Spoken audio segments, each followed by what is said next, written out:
बनारस का काल भैरव मंदिर का गर्भगृह यानी कि प्रांगण है ये, और यहाँ पर मौजूद है हमारे साथ बनारस के ही एक स्थानीय निवासी हैं। इनसे ही बात करते हैं थोड़ा सा काल भैरव के बारे में। और सर, आपका नाम और परिचय? मेरा नाम जयदीप दास है। मैं रंगकर्मी हूँ, बनारस में ही रहता हूँ। यहाँ मेरा जन्म हुआ है और कल जैसे बाबा का यहाँ पे जन्मोत्सव बनेगा, ये बहुत खुशी का विषय है और इसीलिए आज हम लोग यहाँ पर उपस्थित हुए हैं बाबा को एक बार देखने के लिए, दर्शन करने के लिए।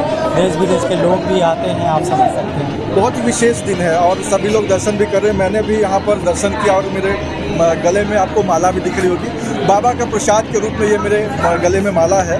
तो बाबा के बारे में जानना चाहेंगे कि ये जो दिन है 23 नवंबर का और उनके जन्मदिवस का, कितना महत्वपूर्ण दिन है और क्या विशेषता है इसकी?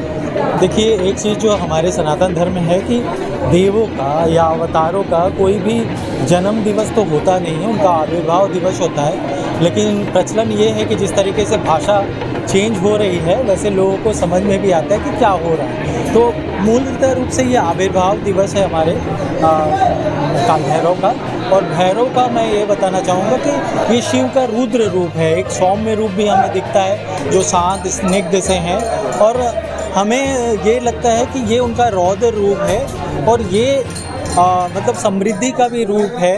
आप समझ सकते हैं कि सारे लोग जो दर्शनार्थी आ रहे हैं वो अपने जीवन में शांति चाहते हैं, अपने विघ्नों को हटाना चाहते हैं, तो ये काल भैरव उनके रूप है। लेकिन मैं जिस तरीके से देखता हूँ वो थोड़ा भिन्न है।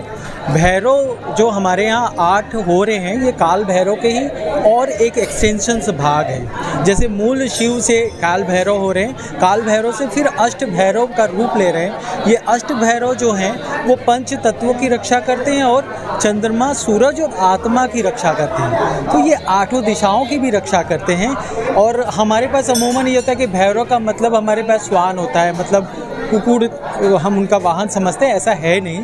8 जो अलग अष्ट भैरव हैं उनके वाहन अलग हैं, उनके शस्त्र भी अलग हैं, उनकी जो कार्य प्रणाली है वो भी अलग है और कथाएं भी बहुत भिन्न हैं। ये बहुत अच्छा लगता है। और जैसे कपाल मोचन के भी कहानी आप जानते होंगे। भैरव जो यहाँ पे बटुक भैरव है जो इस अष्ट भैरव में नहीं आते, लेकिन उनके मंदिर प्रांगण में भी एक भैरव यहाँ पे स्थापित हैं इस तरीके से। और जो विशेष जो मुझे लगता है कि ये भैरव, इन्हें हम कोतवाल कहते हैं, नगर का कोतवाल कहते हैं। तो मेरा ये होता है, रुचि होता है कि कोतवाल क्यों कहा जाता है, उनका काम क्या होता है। एक्चुअली अगर हम देखें तो हम शिव के पास क्यों आते हैं? शिव के पास आते हैं मुक्ति पाने के लिए, मोक्ष पाने के लिए। तो शिव ये कहते हैं कि मोक्ष तुम्हें तभी मिलेगा जब तुम्हारे पास माया नहीं होगा और मद नहीं होगा। तो मद का ही रूप आप देखते हैं कि यहाँ पे शराब चढ़ाया जाता है, यहाँ पे सिगरेट चढ़ाया जाता है, मतलब तमाम तरह की नशा की चीज़ें इनको अर्पित किया जाता है। और ये भी कहा जाता है कि आप जब इस नगर में आएँ तो पहले नगर कोतवाल के पास आएँ। तो नगर कोतवाल आपकी जांच करेगा कि आप कोई यहाँ पे अनिष्टकारी चीज़ तो नहीं करने वाले हैं। और अगर आप नशा में रहना चाहते हैं तो आप कृपया ऐसा न करें और यहाँ से वापस हो जाएं। अगर आप बाबा का दर्शन करना चाहते हैं तो अपने सारे मद को हमें सौंपिए, हम आपको नीट एंड क्लीन शीट देंगे, तब आप बाबा का दर्शन। यहाँ पर जो मदिरा चढ़ाया जाता है उसको प्रसाद के रूप में लोग ग्रहण करना भी चाहते हैं और करते भी हैं। देखिए, तो जिस तरीके से आप बता रहे हैं वो हाँ, ज़रूर वो ये मना नहीं कर रहे कि आप अपने जीवन में मत करिए, लेकिन अगर आपको मोक्ष की कामना है और शिव से दर्शन करना चाहते हैं, आप अगर खुद एक मद में रहेंगे तो शिव जब अपना विग्रह रूप दिखाएंगे तो आप समझ ही नहीं पाएंगे कि उनकी क्या सौम्य चीज़ थी। आप किसी मद में मत रहें, ये मतलब इसके पीछे का है।